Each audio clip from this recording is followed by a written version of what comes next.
to ParentHub Live, either number 7 or number 8, depending on who's counting. It doesn't matter. You're here. We're glad that you are with us, because today we're entitling this ParentHub Live, The Top 4 Parent Fails. And the truth is this: parenting is hard. It's certainly not an easy thing, and if you're a parent, you probably don't have to look back very far to remember a time that you recently failed. Yeah, like last night. Tell me about it. Pretty much all the time. So yeah, I'm getting home last night, and gosh, I'm just irritated with my kid because I drive into the driveway, and I've told him 6 times in the past week that he's supposed to mow the yard, and I drive up and the grass still isn't mowed yet. Yeah. So I'm taking it out on him pretty quick as soon as I get home. Nice. This isn't a fail competition, but this week my 11-year-old daughter came to me, and she really wants a dog. So she put together a PowerPoint presentation to me on why she thinks we should have a dog as a family. And halfway through that presentation, I started laughing, and she did not mean that part to be funny at all. So that was a parent fail for sure. So for the next 10 to 15 minutes, we're just going to walk through the top 4 parent fails with you and offer you guys a little bit of encouragement, some of the things that we have learned along the way. By the way, this is for parents of all ages. So if you've got little itty bitties, if you've got the elementary school aged kids, if you've got high schoolers or beyond, or even if you're thinking about having a kid, this is for you. You're probably going to learn something and probably just identify. It's good to know that we're not in it alone when it comes to this, and we all could use a little bit of help. So I would encourage you guys, as you're watching, we would love for you to love us. So like us, give us the wow face, share, do all that stuff. That'll help other parents to engage with this material and get us at the top of the list. You can give us the angry face too if you want, if we make you angry, whatever you want. I don't know if that'll help. Okay, well, it'll be fun to look at. Also, I haven't even introduced ourselves. My name is Dave Lanuti. I'm the marriage pastor here at Hope. I've been serving here about 6 or 7 years, and been married to my wife now for 17 years. Hi, Cindy. And I have 2 kids, a 13-year-old son and an 11-year-old daughter. So in that middle school age is where I'm at. So definitely pray for me. And this is the incomparable Don Ross. Tell us about yourself. That's quite a title. Yeah, I'm Don. I am also on staff at Hope Community Church as a pastor here. I have been married for 15 years to my lovely wife, Courtney, and we have 2 boys who are ages 11 and 9. So just a little bit behind you guys, age and stage of life-wise, but a fun stage for us too. Yeah, and we have some authority to speak in this area because we fail all the time as parents. So we're a little bit of experts and just going to share from our own experience. Here's a little teaser for you. If you hang on to the very end, it has nothing to do with what we're talking about, but we are going to challenge each other in a game of heads up. If you've never seen that game, you're in for a treat. We're pretty good. We think we're pretty good, but we might fail. Who knows? Dave's pretty good. And as a bonus for you guys, if you make a comment anywhere today, in fact, even if you're not listening live, if you're tuning in with us after today, if you make any comment at all, whether it's unintelligible or not, or just an emoji or something like that, you will be entering yourselves for a chance to win a Good Berries gift card. Ooh. I don't even know how much money is on that. It could be anywhere from $10 to $1 million, and it's on just thanks to Kid City for providing that. Take your kids out to Good Berries. The pistachio is by far the best. Can I win there? If you make a comment. Oh, okay. Well, that's going to be kind of hard, but we'll give it a shot. Just to get you guys thinking before we dive in, as more folks are joining us live, here's a question to respond to. The worst parent fail in any movie. Is it either Clark W. Griswold in any of the National Lampoon's Vacation movies, or is it Kevin's parents from Home Alone? Who is the worst parent? Who has the most the worst parent fails? Leave us a comment there. Let us know what you think. What do you think? I'm gonna have to go with McAllister family. Yeah. Like, how many times can you leave the same kid at your house? Fact. And I think Clark W. Griswold is just a misunderstood genius in my opinion. So I think he has a big heart. Mm-hmm. Yeah, that's nice sympathy on your part. All right, so weigh in on that. We'd love to hear from you. We're going to dive right in. The top 4 parent fails. We're going to take them one at a time. So this is fail number 1, and that is yelling at our kids. Tell us about that. Yeah, I mean, who hasn't done this, right? I think it just kind of is par for the course for us as parents to recognize that, like, gosh, at the end of the day, we're just kind of spent emotionally with all the things that have gone on throughout the day. And it is so easy when, I know for me, when I feel like I have told my kids 1,000 times over the same thing to, things that I want them to do and they're still not doing, or ways that they're treating each other that we've talked about so many times are not okay, and they're still doing it. And my reaction is rarely one of patience and kindness, and it's often I'm short-tempered, I'm quick to get angry, and the words come out really harsh. It's amazing how it's the people we love the most that we tend to yell the most with and get upset with and be angry with. I'm upset with my kids for mistreating each other, and then, oh, look at that, I'm mistreating them. Yeah. And the question for me about that is, where is that coming from?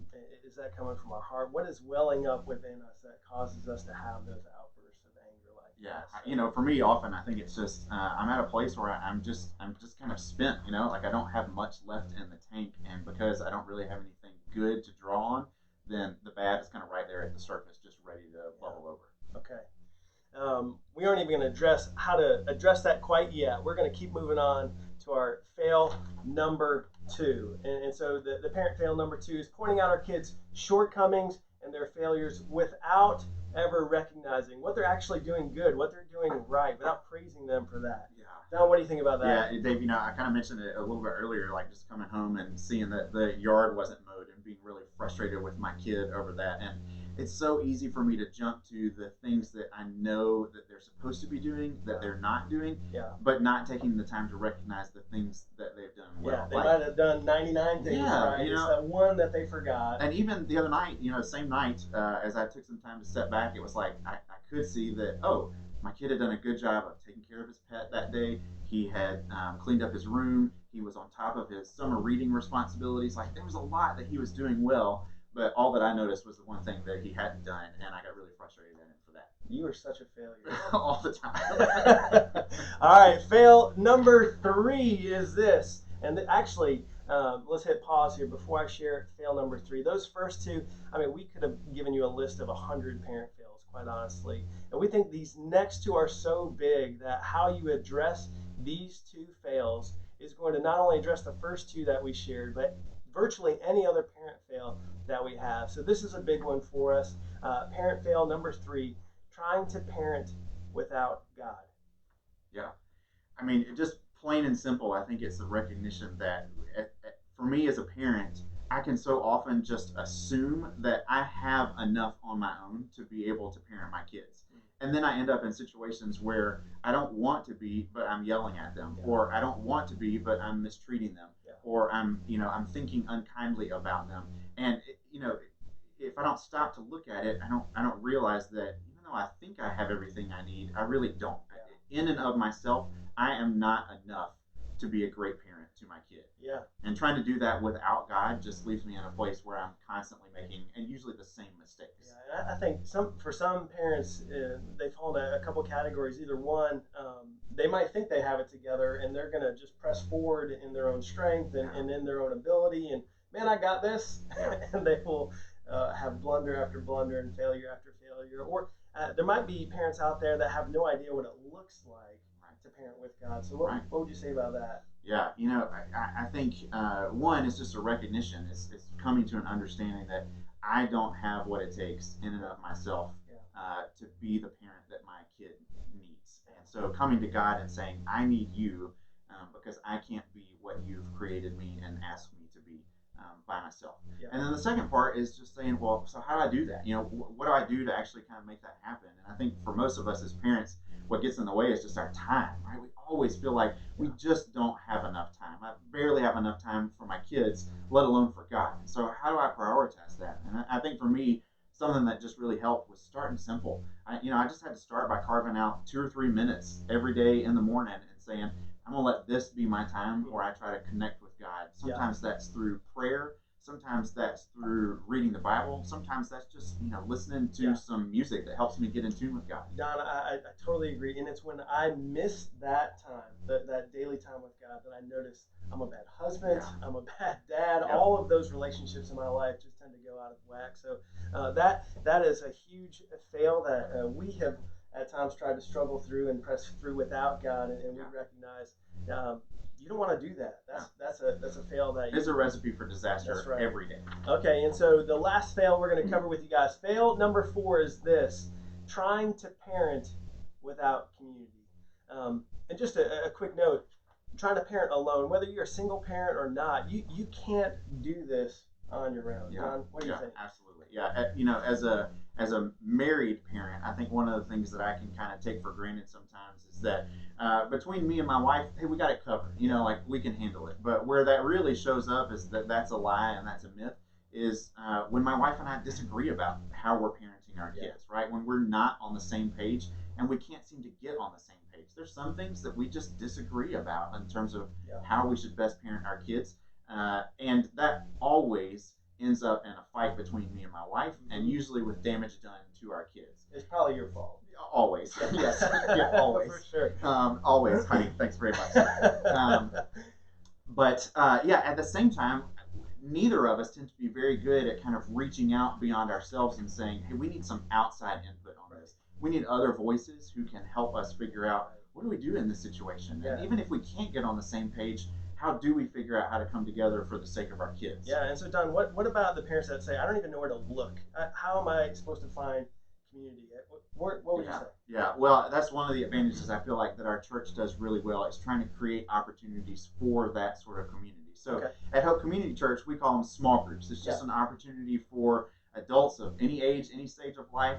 If you've got parents of little kids, older kids, empty nesters, doesn't matter.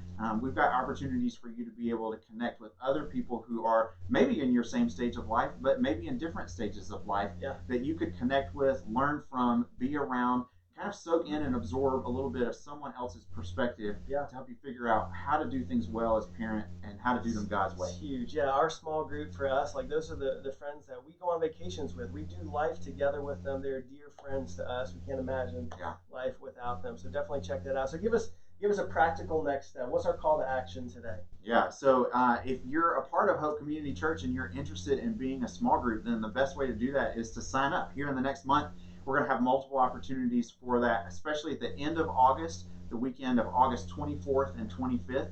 We are going to have an opportunity at all of our weekend services for people to say that they're interested in joining a group and to sign up right there, and we will connect you to a group. You can also do that on our website or through our app and just say that you're interested in being in a group, and we can help you get connected to one pretty much right away. All right, well, that kind of wraps up the content part of this. By the way, this content is brought to you from the ParentHub.net. Go online and check that out. Tons of great resources for you as a parent. You can find links to other things like this, and tune in next time that we have another Facebook Live, Parent Hub Live event for you guys in a couple of weeks. And by the way, we'd love to hear from you, so leave those comments, leave those questions. We forgot to mention the amazing Jay Reynolds is in the studio with us right now. Jay, do we have any questions that have come in along the way? We're still fielding those. So according to Jay, we're still fielding those questions right now. So keep bringing them on. Yeah, so great. A few other announcements and some things coming up around here at Hope. If you are a parent of a high school student, there is an incredible app out there for you to find out all the things that are going on in high school or middle school. And encourage you guys to check it out. I just got it for my middle schoolers. It's called just type in Hope Student Ministry. Download that. My son doesn't have Facebook or Instagram, any of that. He's not happy about that. But actually on that app, he can still interact with that stuff, which is really cool. So I encourage you guys to check it out. Small groups are not meeting up again in high school until the last week of August. And by the way, middle school parents, there's a leader breakfast. You get to know your student's small group leader coming up August 3rd. Check that out online as well or on the app. And then if you've got the elementary school kids, there's an app for you guys so you can learn along with your children, so you can have conversations with them about what they're learning on the weekends. You can check that out. It's called the Lifeway Kids app. Go online and download that. Also, so great, man! I love how many resources our church provides for parents just trying to help us out. We need some help. Yeah, and one more shameless promotion for Reengage. If you're married and you're a parent, you need help. And Reengage is here to help. We've had over 1,000 people go through this class in the last 2 years at Hope. Spaces are limited, but the registration is open now, meeting at Apex campus, Morrisville campus for the first time, and then our Raleigh campus kicks off in late September. Go Go online. If your marriage is a 2 or a 10, it doesn't matter. This is for you. You're going to grow. And so re-engage. Check it out, gethope.net/re-engage before there is a wait list. All right, we've done it long enough, so now's the time. We are going to play Heads Up. I brought in my daughter's iPad here. Okay, here it So comes. parent fail recent is that I stole my daughter's iPad without her knowing. How about that? I would call that a parenting win, Dave. Okay, so Don's going to sit over there, and we're doing the category Mix It Up. This has nothing to do with what we're talking about, but it's going to be fun. All right. Is it doing something? Yeah, it says hold facing teammates. So you're Okay. good. Get ready. 3, 2, 1. Here we go. And late night talk show host. The Tonight Show. Funny guy. The guy who the hosts late it. night. David Letterman. No. Newer guy. Jimmy Yes. Fallon. Yeah, there you go. Yes. Yeah. Down or up? Down. Old movie with Julia Roberts in it and Pretty Richard Woman. Gere. Yes. Sea animal that's got like an otter. A seal. fins and a tail, and it's flat, and Fins, tail, and an eel. and it's a manta is one of them. Manta. Yeah. A ray. Yes. Stingray. Yeah. Yes. Okay, Disney movie with sea creatures Finding Nemo. and Finding the Dory. redheaded princess. Oh yeah, the Little She's Mermaid. got fins. Yes. An Australian animal that bounces. Kangaroo. Yes. Peanuts, the cartoons Is it, with Snoopy and what is that called? yes, It's called Charlie Brown. yes. I think I did a free one. We got a freebie in there. We'll count it because we're the bosses here. Let's see what our score was. We got Jimmy Fallon, Pretty Woman, Stingray. We're counting it. Little Mermaid, 4, 5, 6. We got 6 points. Nice. We'll We take it. challenge the next take it. people that host ParentHub Live to beat our score of 6. We don't think you can do it. Bring it on. We're pretty awesome. Any last comments that have come in, Jay? Otherwise, we are going to sign off. Someone thinks that's really your iPad. It could be. It could be. Thanks. I'm sure that was Andrew Yates for making that comment. Hey, thanks for tuning in. We love you guys. We're here to resource you. Don't hesitate to reach out if we can love and encourage you guys. Love you. We'll see you next time. All right, we'll see you. Signing off.